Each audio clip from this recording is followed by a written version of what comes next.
This is Unity Lake on the Linear Fisheries site near Oxford. It's one of Britain's top carp fisheries. And this is Martin Bowler, one of Britain's top all-round specimen hunters. But this is going to be a carp crew with a real difference. In this show, we're going head-to-head with a weird bait challenge. Yeah, what we're going to show you is some of the weird and wonderful baits that you can buy from supermarkets or in your cupboards to catch carp with. But to make this even more of a challenge, we're not going to spend more than £10. Not a penny more? No, not a penny more. Well, let's see what we can get for a tenner. The rules of this challenge couldn't be any simpler. We can only use baits that we've bought from a grocer's or a supermarket. Any purpose-made fishing bait, it's banned. And the stakes couldn't be any higher, really, because whoever loses the match has got to pay for all of this. That's right. Now, anyone that knows me knows that my Lancashire wallet opens very infrequently. And I, sir, am not going to be giving you a tenner. Well, I think that's going to be safe, to be honest, Kev. Well, there you go. The weird bait challenge is on, and the loser is going to be poorer. Let me talk to you about what we've got here. I've taken my main lead out of the Matchman's book. This is my main bait of attack. Horrible, gooey, stinky, slimy cat food.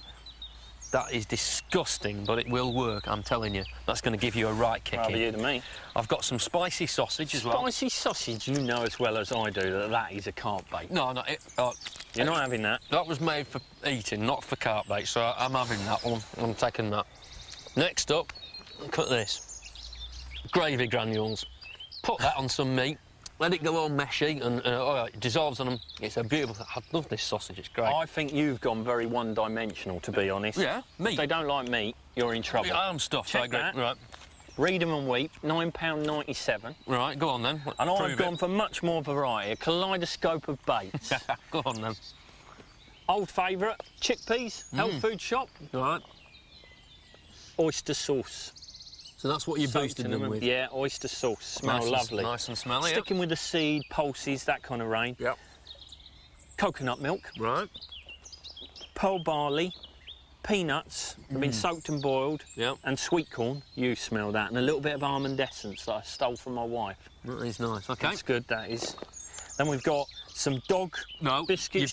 You've got some pellets. That's not pellets. That's what you've got. Dog chews. I've chopped them up. And what I've done is soaked them in cod liver oil. OK, fish oil, yeah. Yeah, because they're so used to fish oil in lakes like this. Yeah, sneaky. Salt as well. Brilliant additive. Yep. Everyone thinks everything's got to be sweet. Salt, tremendous. OK. Meat, I've put it through a riddle. Yeah. A bit of olive oil on it, and then spices. Look at that. 39p for all that meat. Better than all the meat you've spent for a tenner. I'm telling you what, mate, you are already fishing for second place. You've got some baked beans there. I mean, for goodness sake. That's breakfast. Well, you might as well have then, because you're toast anyway, mate. So there you go. £10 a bait each and 2 days fishing ahead of us. Well, may the weird baits be with you.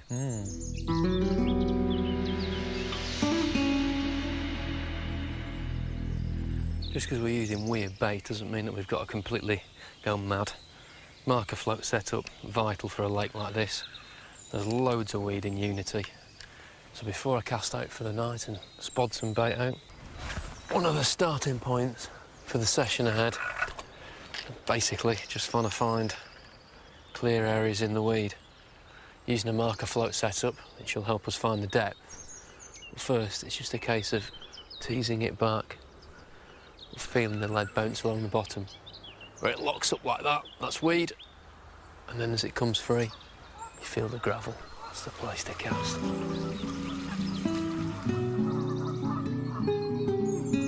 My battle plan is 3 different spots and just a little bit of bait, just a couple of spodfuls on each. And the one that I'm baiting up at the moment, I've got a little dog chew on, and I'm baiting up with some dog meat that I've covered in cod liver oil and some curry powder. So I'll give it a little spot.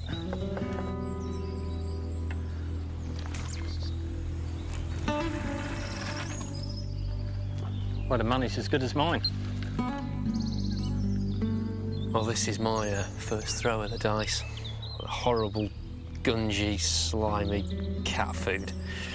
I don't need none of these baked beans and weird potions like that. I'm just going for pure, unadulterated, gungy smell.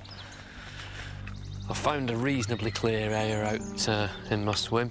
It's not dead clear, but I don't mind that. The fish are used to feeding in the weed and picking out natural food. And I'm just going to spot out a couple of tins of cat food. It stinks. I'm covered in the stuff. It's horrible, so it better work. Right, I've just put out some pearl barley, sweet corn, and some peanuts that I've soaked and boiled. And I've tried to bait in a line off of the marker float. I haven't put it all on top of each other, so I've put one to the left, one to the right, and one a little bit further on the right. Just try and spread it out. A lot of people you see spodding just keep aiming on the same spot, and really they're not attracting so many fish. You don't want it spread everywhere, but, you know, allow a bit of room for the fish to feed and build up a bit of confidence. Compared with modern baits, I would say that if my life depended on it, I would stick with modern baits, boilies, pellets, that kind of product. But everything has its place, and sometimes just a change, just a bit of variety. We're in August now, the fish have seen a lot, they've been caught a couple of times, and that's when these baits, I believe, could work. Like your peanuts, like your chickpeas, like your dog biscuits, things that they've not been targeted on before. And it's amazing how fish, by association, get spooky. So they've been caught over a bed of pellet a few times now, and maybe over my chickpeas, they won't be so spooky.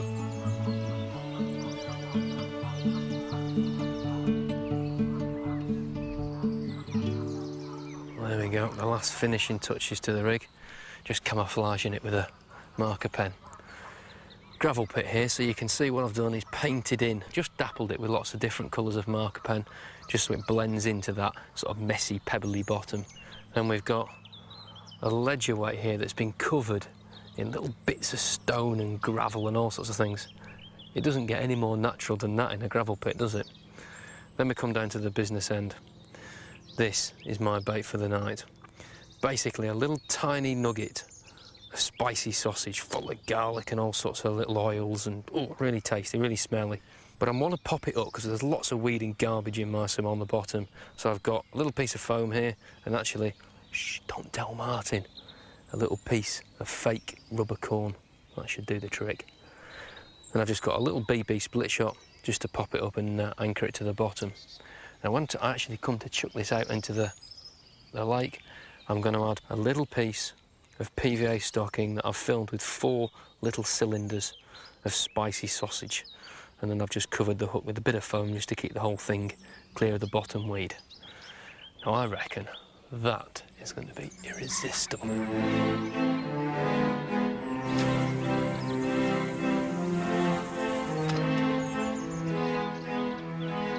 What a beautiful lake, isn't it? We've picked a swim on a point sticking out into the lake. It's the perfect ambush area for fish going up or down the lake. And it's the first evening of the Weird Bait Challenge. Conditions look great. Oh, what a pucker-looking swim this is, isn't it? It's gorgeous. Now, I saw a frenzy of activity earlier, marker floating and spodding going on. What are you doing on the rig front? Well, that's my rig, Kev. Right. And I'm fishing with a couple of salted peanuts and then a PVA bag. I've got the salted peanuts on a hair rig. Yep. And then a PVA bag just nicked on the side with peanuts that I've prepared and they've been soaked and boiled. Yep. And a couple of dog chews just for a bit of variety. I might fish a dog chew in the middle. But that's my main attack, nuts. Right. Well, while you're going for the nuts, I'm going for the meat option. Right. My spicy sausage is going to be the one tonight, and I'm very confident that my meat will be munched rather than your nuts nibbled.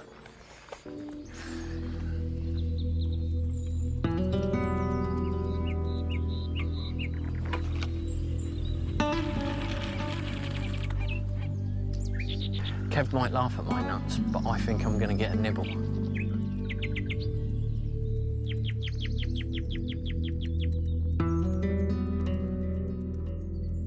Good morning, folks. It's 6:30 in the morning, and fingers crossed this is our first It is a carp. carp. That's the first point. Well done, mate. Well done. Like to salted peanut. So is the Weird Bait Challenge about to notch its first carp score? Oh, yeah, I think we've got a good chance. Lovely good conditions, isn't it? It's just really going into the unknown with supermarket baits, really. Yeah, we are discovering as we go along, it has to be said. Only a dinky one. He's a dinky one, but he's carpy. One more turn. There we go. Come on. There you go, Kev. Well done, sir. Superb. One for the nuts. Little baby. Here we go, Martin. First blood for the nuts. Yeah. Well, he's not the biggest carp you'll ever have in the world, but he's a little corker. Oh, look at him. Well, he'll grow into a very nice carp one day, but... Oh, he's a beauty. Oh. So there you go, the first fish for the nuts. You can quite clearly see them there. He's a taste for the nuts. Oh, he's a beauty, isn't he? What a pretty fish. Yeah. Well, this is our first one. Obviously, we've got the bait in now. Now we'll be hopefully establishing a little bit of a baited area. It sometimes takes a little bit of time, but a fish coming early in the morning like this will hopefully, mean that we've got a good few coming in after that. Yeah, no, I think that's a good chance. He's lovely, isn't he? Absolute corker. So, the nuts have scored first. Time for the meat to kick in. This challenge really is quite interesting. We're stepping back in time to the era of Walker and Hutchinson and people like that who really pioneered carp fishing. We're having to make do with baits that are not fishing baits. They're foodstuff, soft, mushy, horrible things. Unlike the boilies and pellets, which are hard, durable, and made for fishing, we're having to make do with stuff that falls apart and is useless at catapulting out. Frankly, I'm glad I don't have to use them all the time, but that's the challenge, isn't it? There, that Martin, got one. Yeah, screamer. On the nuts again. All on the nuts. Oh, Hey. gone through that one. Them nuts are the business, aren't they? Well, everything's coming to the nuts. Dog chews? Dog chews? No. Nothing. Nuts is the business. I'm getting a tad worried now. I think my one-dimensional meat attack has been well and truly kicked into touch. They seem to like that pearl barley, don't they? Yeah. Well, I'm on a boilie lake, but it just goes to show that sometimes ringing the changes is worthwhile. There you go, Kev. Here we go. Oh, it's a tench. Well, I think you two. They've got a liking for these nuts, haven't they? Yeah, I've never really associated peanuts with tench. Beautiful tench. Oh, he's a corker, isn't he? Yeah. They are absolutely gorgeous fish, aren't they? Particularly when they're as big as this. Oh, lovely. Well, there you go, a tench with a taste for nuts. Who'd have thought? I haven't heard of that much, I have to say. Nuts are usually a bait you used to avoid tench, aren't they? Yeah, really, but these ones like them. Well, I'm getting a good kick in here. They're picking it up. He's had a carp as well. I think I'm going to have to reappraise my strategy. And the scores, well, it's not really looking too good for me, is it? Me, nil. Martin, tench and a carp. Overnight, the bait is beginning to kick in, isn't it? Yeah, it seems that way. I've put out a lot of pearl barley and chickpeas. Yep. And my peanuts, so... And you're getting a bit low on your peanuts, aren't you? Yeah, look at this. That's all the bait I've got. Right. Quarter of a packet of peanuts. Yep. Well, I've also gone for it as well. I've put in virtually all my meat. As you can see there. They won't want that muck. Yes, well, so it seems. Now, I've put all my bait in, and it hasn't worked so far. Now, it might kick in, who knows? But if it doesn't, I'm sunk. So what I need to do is open up a second line of attack. It's time for some margin baiting. I said that targeting the margin was my next strategy. Well, this little tiny swim just to the left of Martin's. Oh, so this big bay here, all these reeds, and I've just seen a fish bosh out there. Now, I've spotted it and he hasn't, so all's fair in love and war, as they say. Spotter poaching never hurt anybody. I've got a little piece of meat on here. I'm going to stick it right next to those rushes across there where I saw the fish come out. Perfect. Clamp everything down nice and solid, really lock down clutch. In there, hold everything really tight. This is the spot where you don't take any prisoners. If that goes, I'm on it in a flash.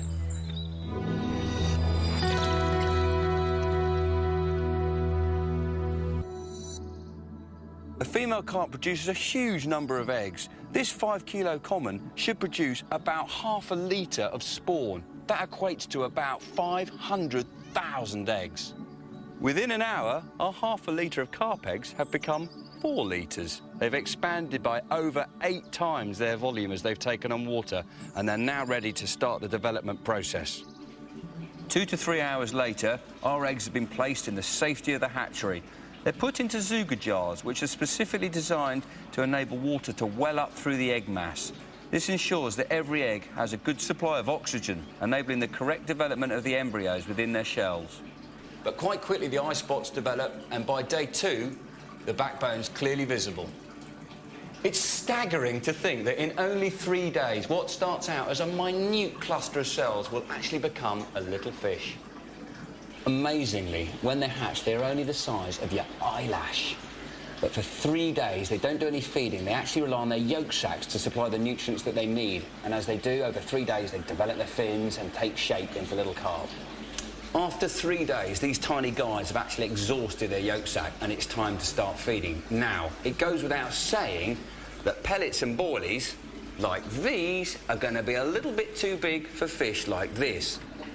In a fish farm, the tiny carp are actually fed on microscopic plankton, which are called artemia. This tin contains millions of artemia eggs, and these are reared alongside the baby carp in the hatchery. Each artemia is approximately 0.1 of a millimetre across. That's very small, smaller than the end of a needle even. At this size, they are the perfect mouthful for our little baby mirror carp. In the wild, survival rates of little carp are very low.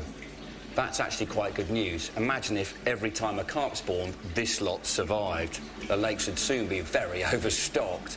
The reason that they don't do so well in the wild is because frequently they can't find the right size food to eat. They've got a very specific size mouth. Additionally, because carp spawn so late in the year, just about every other fish in the lake eats them. You and Kev? Yeah, my little snide rod. What, in my swim? Well, that's just a mere technicality. I'm just... Well done, mate. What bait? This is on a tiny little chunk of meat. Just literally... Sure it's meat? I'm positive it's meat. It's a little tiny chunk of meat. What kind of a swim you picked? Yeah, well... Poaching mine, round the back. Yeah, well, put it this way. Where are you going? I'm getting in, mate.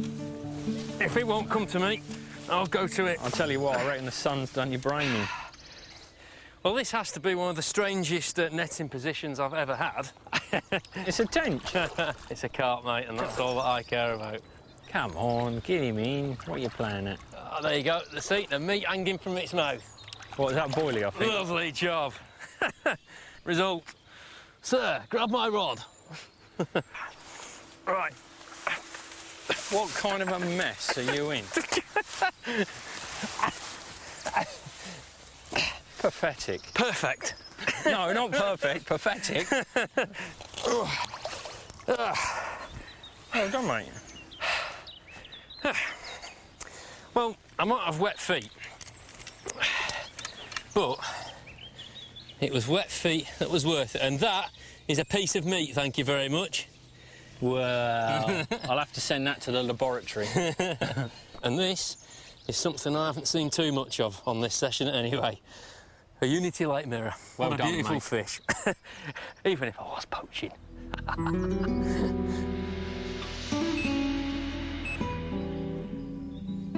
Well, it all seems to be going to plan for me, unlike Kev, who's on the meat.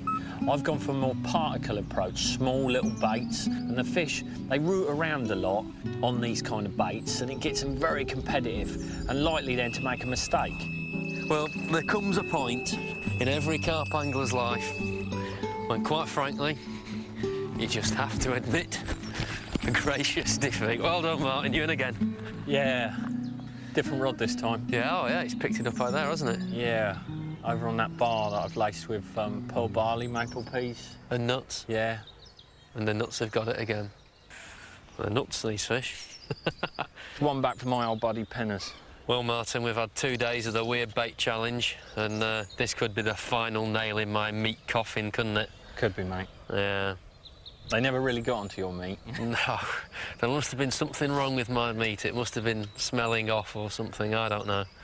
I think you tried to copy the match boys too much. Yeah, I should know better, shouldn't I? Match anglers, they can stick to match fishing, and I should have known. Oh, that's a nice fish. That's a nice fish. Now this is interesting because this is a completely different baited area to your other one, so they're actually actively hunting out your baits now. It's not just one baited area that's kicking in, it's two. So you've not just beaten me, but you're actually giving me a hearty kicking now. And do you know the worst bit about it? It's going to cost me a tenner, this. Never mind, mate, you can afford it.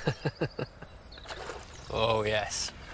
That's a proper one, and the nuts are still there. Here we come, here he Come comes. on, last wallow. No, yes. Just.